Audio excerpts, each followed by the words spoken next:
Ini sih maunya apa lu? Kok semua orang mau diajak berantem gitu ya? Ya karena kalau kemudian dia mengancam orang, misalkan saya bikin konten kayak gini, nanti kemudian dia mengancam, mau ngaudit saya, siapa jaringannya, siapa orang ini,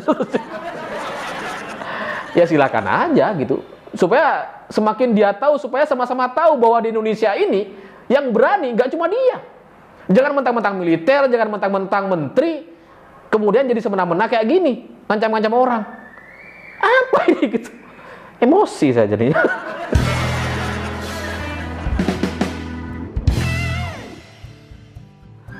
Selamat malam para mantan, selamat malam untuk semua mantan-mantan kalian yang suka ngeles dan berharap orang lain mau percaya dengannya. Bagi saya itu sama seperti Luhut Binsar Panjaitan yang datang di podcast Deddy Corbuzier dengan segala klarifikasinya dan berharap orang meyakini bahwa dia nggak bersalah dan berharap orang tahu bahwa Luhut sudah menyumbangkan banyak dananya. Ya, mayoritas orang mungkin akan langsung percaya dengan Luhut, dengan cerita-ceritanya gitu. Dan kalau saya perhatikan di kolom komentar video tersebut, banyak orang, mayoritas orang tuh langsung percaya dan mengapresiasi, berterima kasih dan bangga dengan apa yang dilakukan oleh Luhut. Tapi bagi orang-orang yang paham bagaimana perusahaan dibentuk, bagaimana saham diberikan, bagaimana dividen diberikan kepada pemegang sahamnya, mereka pasti akan langsung ketawa dengan klarifikasi dan cerita Luhut. Karena cerita dan klarifikasi Luhut itu sebenarnya justru mengkonfirmasi bahwa Luhut ikut terlibat dalam bisnis PCR ini. Ya memang videonya Deddy itu sekitar 1 jam 25 menit. Tapi kalau saya perhatikan bahasan soal PCR dan pandemi ini hanya sampai sekitar menit ke 44. Jadi supaya jelas, mari kita bahas satu persatu sesuai dengan menitnya. Sesuai dengan urutannya gitu ya. Menit ke-8 misalkan Luhut bercerita soal PT GSI. PT GSI ini dibentuk oleh orang-orang kaya, oleh Arsad, oleh Girbaldi Thohir, oleh kakaknya Erick Thohir, dan Luhut Binsar Panjaitan sendiri.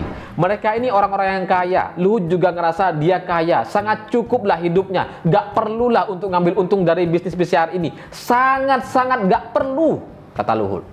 Ada penekanan di situ. Ya memang sih, kita akui Luhut itu orang kaya gitu. Saya kalau dibandingkan Luhut ya saya ini gembel banget lah. Gak ada apa-apanya gitu ya. Atau dibandingkan dengan kakaknya Erick Thohir atau Arsad, wah mereka ini orang-orang kaya. Tapi kan sebenarnya tidak ada hubungannya dan tidak ada jaminannya orang kaya dengan gak ngambil keuntungan. Gak ada gitu. Karena semua orang kaya itu menjadi kaya karena dia ngambil keuntungan. Kalau Luhut bicara bahwa ini soal demi kemanusiaan, ini sumbangan untuk masyarakat, katanya. Itu agak lucu sih. Karena faktanya, kalau kita ngelihat di lapangan, semua bisnis PCR atau alat kesehatan atau tes-tes itu dilakukan oleh orang-orang kaya di Indonesia. Gak ada orang miskinnya tuh satu persatu tuh gak ada. Saya tuh sebenarnya juga pengen bisnis PCR ini karena permintaannya banyak. Dan pasti ada gitu ya, dan pasti untung. Tapi kan saya ini bukan orang kaya, nggak punya dana yang besar, karena syarat untuk punya laboratorium atau punya bisnis PCR ini ada minimal 3. Dia punya pendanaan yang sangat besar, dia punya jaringan yang sangat bagus, dan dia punya legalitas yang aman sehingga itu menjamin perusahaannya itu bisa terus berlanjut selama pandemi ini. Itu syarat-syaratnya gitu. Makanya Luhut diajak di situ untuk memastikan perusahaannya ini tetap running, tetap jalan. Kalau Luhut bilang bahwa orang kaya itu nggak perlu lah ngambil keuntungan, kenapa yang bisnis PCR semuanya orang-orang kaya? Kenapa nggak dikasih ke saya? Ya nggak bisa lah, saya ini levelnya ya tukang cukur. Bukan, nyinggung gitu ya. Saya ini levelnya ya jualan masker paling mentok gitu ya.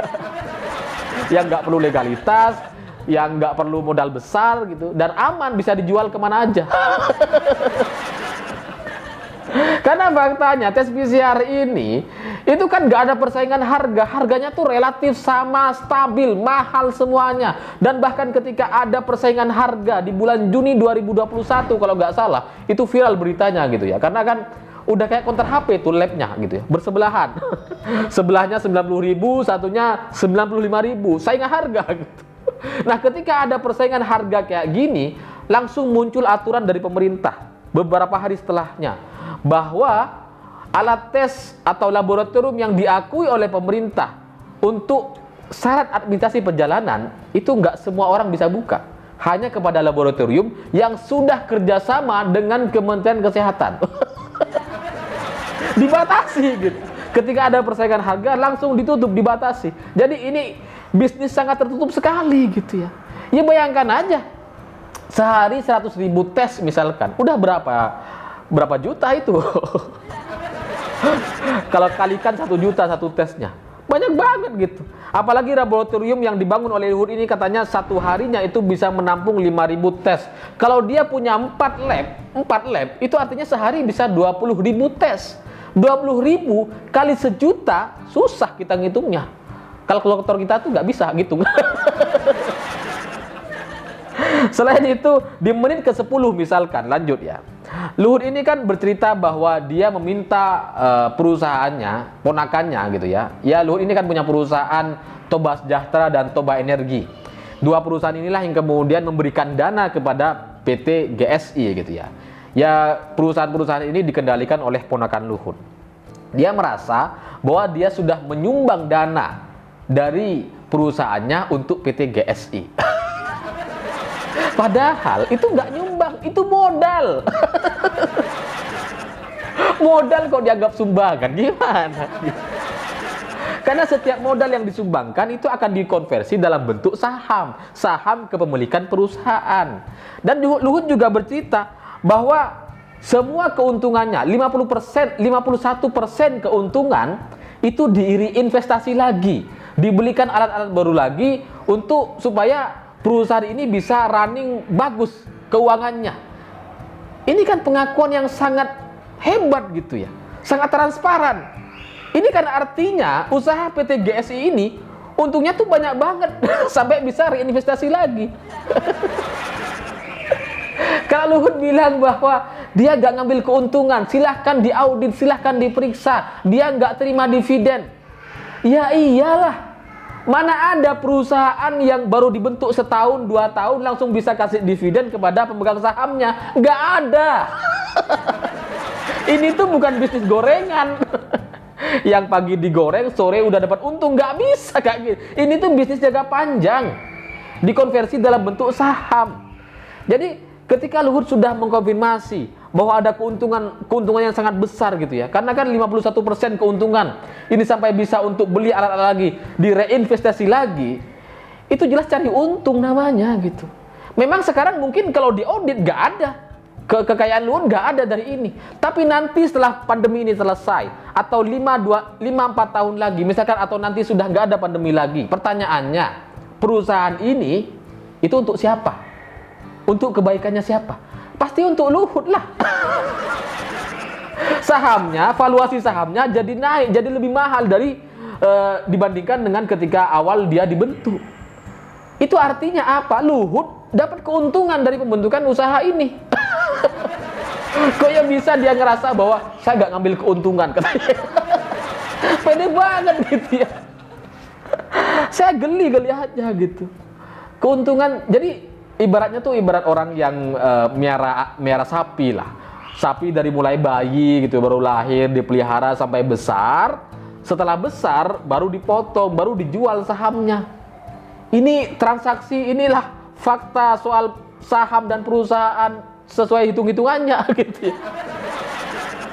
Ya Luhut memang secara cash mungkin nggak ada dia keuntungannya. Tapi kan perusahaannya terus berkembang. Valuasi perusahaannya terus naik gitu harganya. Itu apa kalau bukan keuntungan namanya?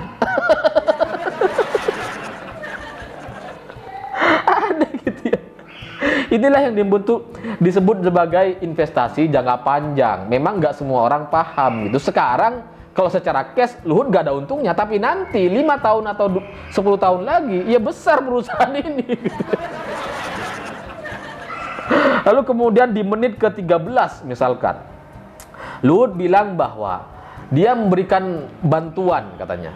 Dia menelpon teman-teman dari luar negeri yang kemudian menyumbangkan banyak dananya, sekitar 60 miliar kata Luhut. Itu sudah bisa menyelamatkan berapa nyawa. Lalu seolah-olah Luhut ini merasa dia ini berjasa sekali untuk Indonesia. Ini patut dibedakan gitu ya, antara Luhut sebagai pribadi dengan Luhut sebagai Menteri Indonesia. Ini perlu dibedakan karena kayaknya Luhut ini nggak bisa membedakan Bahkan antara sumbangan dan pendanaan dia kayaknya juga nggak bisa bedain gitu. Karena orang-orang luar negeri yang memberikan sumbangan kepada Indonesia, itu mereka menyumbang kepada Indonesia, bukan kepada Luhut pribadi. Dan Luhut minta sumbangan kepada mereka itu atas nama siapa? Atas nama menteri di Indonesia. Makanya mereka mau bantu. Kalau saya yang nelpon ke teman saya gitu, ya nggak bisa gitu. Kalaupun bisa susah jalannya, susah masuknya. Masih cukai lah, dan lain-lain gitu kan. Jadi bantuan kepada Indonesia itu yang harus dilihat itu keseluruhannya. Nama Indonesia sejak zaman berdirinya, dari mulai Bung Karno sampai Pak Jokowi. Jadi orang-orang luar negeri itu bukan datang membantu Luhut, tapi membantu bangsa Indonesia. Donasinya untuk bangsa Indonesia. Tapi ini kemudian diklaim atas sumbangan dari Luhut. Seolah-olah donasinya dari Luhut. Dan Luhut juga secara terbuka katanya dia nggak takutlah diaudit dan sebagainya. Tapi ingat ya, mari kita deal-dealan katanya. Silahkan kamu audit. Tapi kalau kamu sampai nggak ketemu masalahnya, saya tumbuk kamu. Ini menteri apa preman sebenarnya gitu ya. Ya karena kalau ada ancaman kayak gini, orang takut mau ngaudit. Tapi misalkan KPK mau periksa Luhut, awas ya kalau sampai nggak ada, saya tumbuk kamu. Ya nggak jadi ngaudit KPK-nya, kabur duluan. Menteri kok main ancam kayak gini tuh gimana gitu ya. Atau Luhut juga bilang bahwa ya silakan saja tuh orang-orang yang bercerita di luar-luar sana, anak-anak muda itu katanya. Silakan aja bicara bebas katanya. Tapi ingat ya, sampai saya terbukti nggak bersalah, saya tumbuk kalian. Gimana kalau saya nanti iseng tiba-tiba cek atau audit mereka-mereka ini? Ini sih maunya apa Luhut? Kok semua orang mau diajak berantem gitu ya? Ya karena kalau kemudian dia mengancam orang, misalkan saya bikin konten kayak gini, nanti kemudian dia mau ngancam, mau ngaudit saya, siapa jaringannya, siapa orang ini, ya silakan aja gitu. Supaya semakin dia tahu, supaya sama-sama tahu bahwa di Indonesia ini yang berani nggak cuma dia. Jangan mentang-mentang militer, jangan mentang-mentang menteri, kemudian jadi semena-mena kayak gini, ngancam-ngancam orang. Apa ini gitu? Emosi saya jadinya. Lalu kemudian dia ditanya juga, kenapa bukan yayasan katanya? Kenapa bentuknya perusahaan? Ya supaya kata dia, supaya ini ada tetap jalan. Karena kalau yayasan itu terus kasih uang terus tanpa jalan gitu, butuh modal terus. Tapi kalau bisnis, kalau perusahaan PT, dia bisa running, bisa hidup gitu, bisa cukup lama jalannya. Jadi dia nggak perlu ngasih lagi. Ya inilah bedanya antara sumbangan dengan ngasih modal, itu beda. Kalau sumbangan itu ya melalui yayasan, itu sumbangan tuh. Tapi kalau ngasih modal, itu kepentingannya bisnis. Tapi Luhut kayak nggak nyadar atau kayak ngerasa nggak bersalah gitu ya. Dia ngerasa tetap nyumbang katanya. Padahal kepentingannya bisnis itu. Lalu kemudian Dedi di menit ke-16, Dedi ini bertanya, kenapa baru sekarang dipermasalahkan? Kenapa nama Luhut ini baru sekarang disebut-sebut gitu ya? Ya coba saya mau jawab juga Deddy Kobuzer ini. Kenapa baru sekarang disebut-sebut? Ya karena pas momentumnya. Kalau dulu orang mungkin nggak terlalu mempermasalahkan karena PCR, tes dan sebagainya itu memang dibutuhkan oleh masyarakat Indonesia waktu itu di awal-awal pandemi sampai beberapa bulan yang lalu. Tapi sekarang di tengah orang-orang yang sudah hidup normal, di tengah orang-orang yang sudah 120 juta orang sudah divaksin, tapi kemudian Luhut masih sibuk dengan tes PCR, ini kan tanda tanya. Makanya kemudian dibongkarlah perusahaan ini. Dan saya sangat yakin yang membongkar perusahaan ini itu bukan orang kaleng-kaleng, itu pasti juga pejabat bagian dari lingkaran istana. Pasti salah satu loyalis Pak Jokowi juga gitu. Supaya dihentikan bisnis PCR ini gitu. Itulah kenapa kemudian kemarin sempat dicabut aturan PCR-nya. Kalau ditanya baru sekarang ya karena baru pas momentumnya gitu. Orang baru melihat ada kesalahannya. Orang kesel sekali dengan aturan-aturan ini. Itu faktanya gitu. Kemudian di menit ke-42 misalkan, Luhut juga bercerita bahwa varian Delta AY42 itu katanya 15% lebih cepat menyebar. Ya mungkin memang seperti itu faktanya gitu. Tapi apakah itu mematikan? Enggak sama sekali. Karena menyebar dan mematikan itu dua hal yang sangat berbeda sama sekali. Kalau Luhut bilang varian ini sudah sampai di Malaysia dan kita harus antisipasi sehingga kita ini harus melakukan tes PCR dan sebagainya, ya itu nggak masuk akal bagi saya gitu. Karena varian virus itu sama seperti mobil lah misalkan.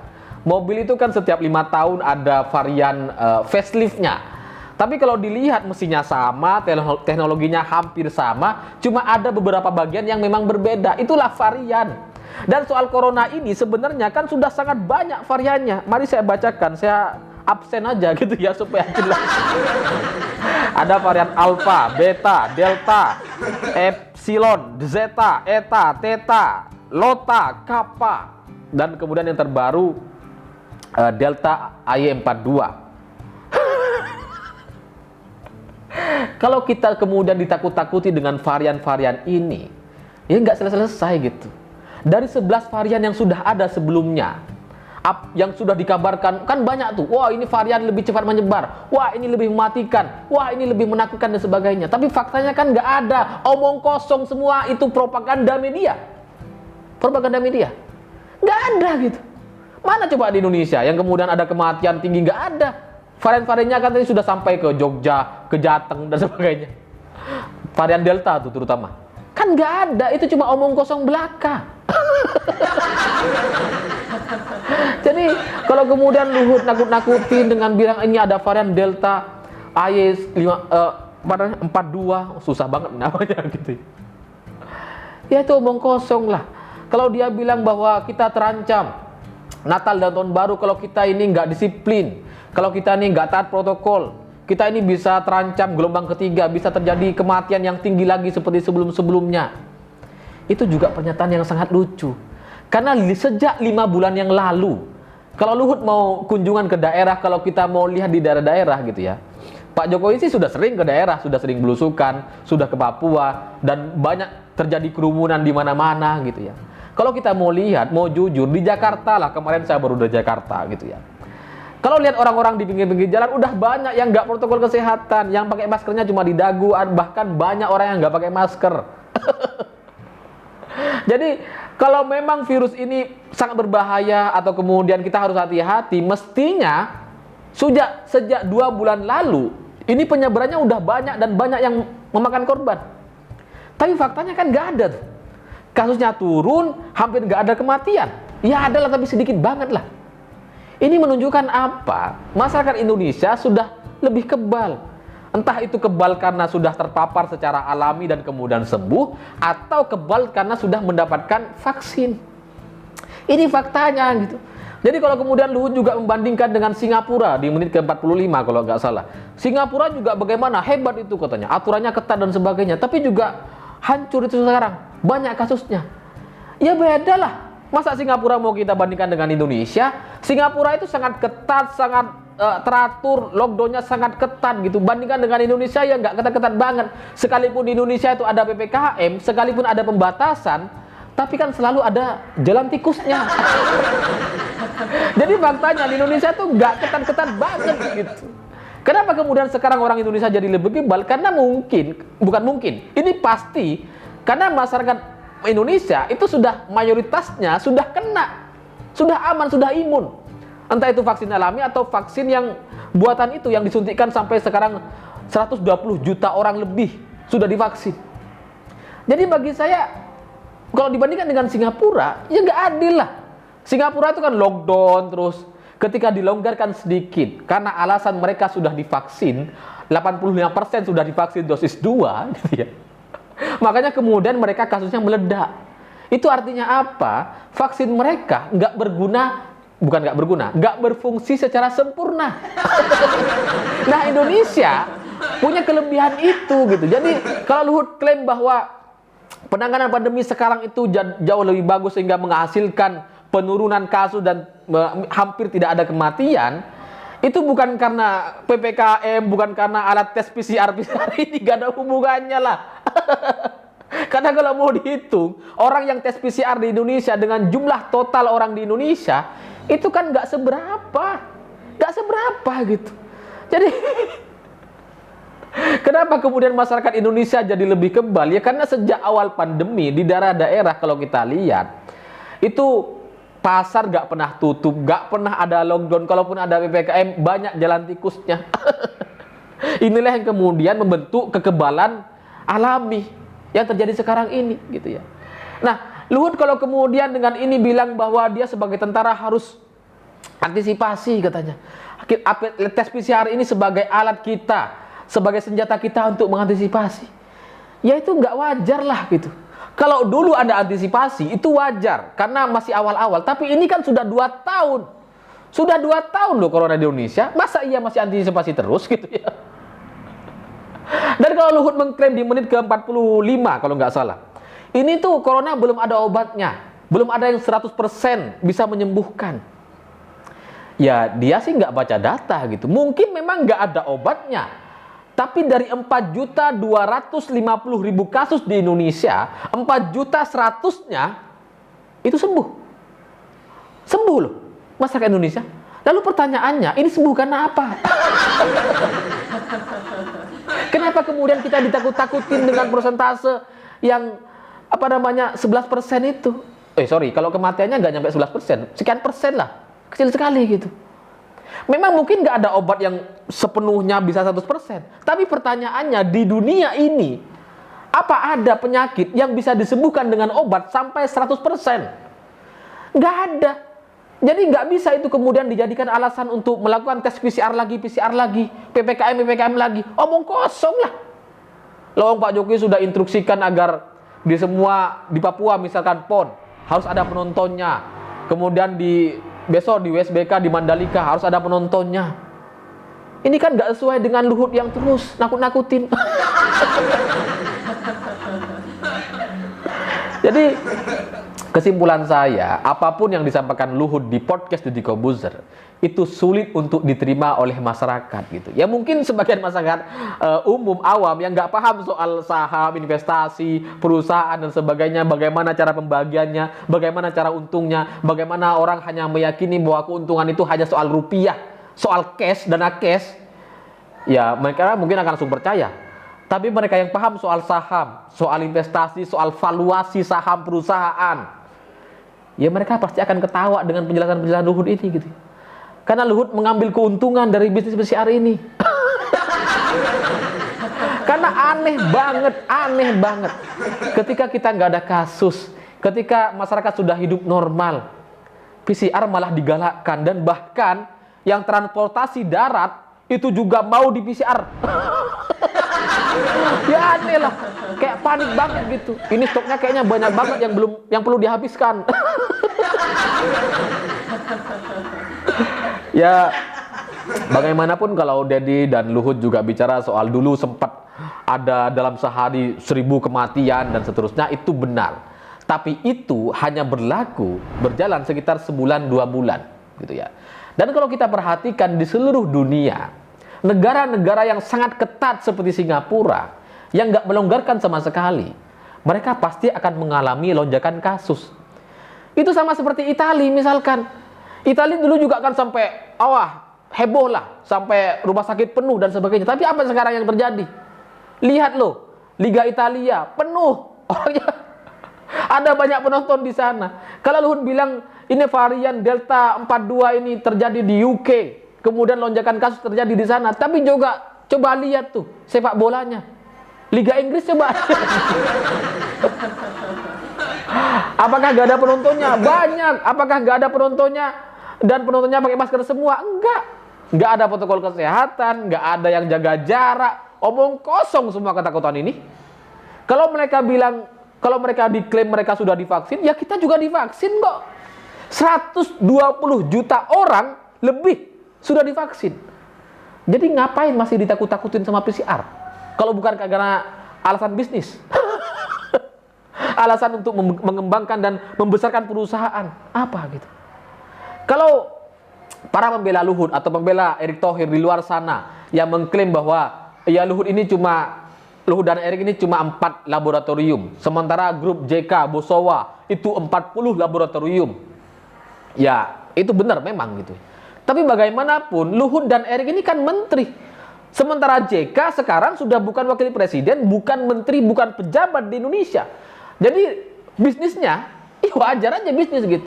Jadi kalau Luhut dan Erick mau untuk berbisnis PCR seperti ini, ya keluar aja dari menteri, gak usah jadi menteri. Jadi aja pengusaha, silahkan cari keuntungan dari bisnis pandemi ini seperti Bosowa dan kawan-kawannya. Itu faktanya gitu. Jadi ini sangat mengecewakan sekali gitu. Untuk sekelas menteri sampai ngancam-ngancam, bersedia diaudit tapi mau ditumbuk. Ya, saya berharap tim redaksi 2045 TV tidak men-take down video ini gitu ya. Karena saya juga cukup khawatir gitu. Ya terserahlah. Luhut kalau setelah ini mau mengerahkan anak buahnya, mau mencari saya, mau mencari siapa saya dan sebagainya, ya terserah aja. biar tahu sama tahu sekalian gitu kan. Biar tahu bahwa di negeri ini bukan cuma Anda isinya, bukan cuma Luhut dan kawan-kawannya, bukan. Ada banyak. Negeri ini merah putih, milik kita bersama, milik orang-orang jelata seperti saya. Saya pikir itu. Terima kasih sudah menonton. Begitulah kura-kura.